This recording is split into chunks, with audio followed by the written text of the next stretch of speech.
Let's read some Glitch in the Matrix stories, part 34.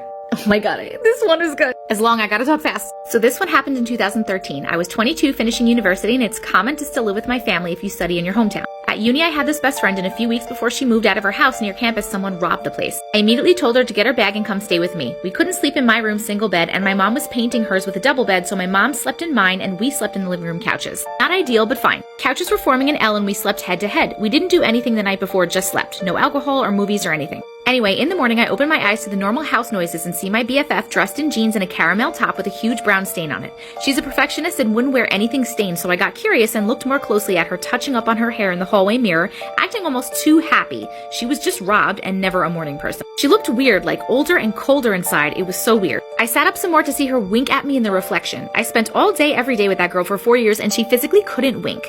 Couldn't synchronize or something. It always looked like she was blinking. That was a perfect wink. I asked, "What's up? Where are you going?" trying to start a conversation. She didn't reply and just turned to look at me and jiggled my house keys in her hand. She smirked and walked to the door, but not in a normal way. She was acting as if I wasn't there talking to her, and she was sneaking out and didn't want to be seen or heard. As the door was closing behind her, she gave me a weird look from the crack of the door. I thought she was being super weird, and I got up to make coffee. We had an open floor kitchen living room setup, so I was practically still right there. I made my coffee and turned around to some just woke up sound. It was my BFF. What? She was there, freshly woken, sitting up, asking if I could make her coffee too, stretching in the pajamas I had lent her. I almost screamed. Oh my god, I would have too. Both her and my mom were worried when I told them, but thought I was dreaming till my mom tested the door. Since it's just her and I living there, she's the one to double lock all 3 doors and everything and double check again later. She had locked and checked last night. The door was fully unlocked and my keys were outside, dropped on the mat. My keychain and all. It was my keychain as it was custom made of presents. My mom insisted I must have dropped them without noticing or something, but she had opened the door for us, so I hadn't taken them out of my jacket pocket at all.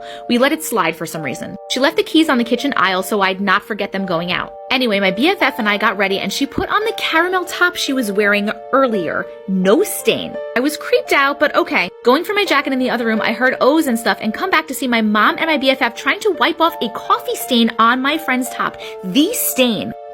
This was getting creepy. Decided I was paranoid though. Put on my jacket and something jinked. My keys were there in my pocket where I always left them. But my keys were also on the aisle in front of me. I pulled them out and set the 2 next to each other. Same keys, same keychain. We were all freaking out. What the hell happened that morning? All these years and she and I are still wondering. There was no girl in my building looking like her to say found my keys and got in and I confused them in my sleep haze. My mom had locked the door. How did I end up with 2 sets of keys? Who the hell winked at me in the mirror? This one really freaked me out.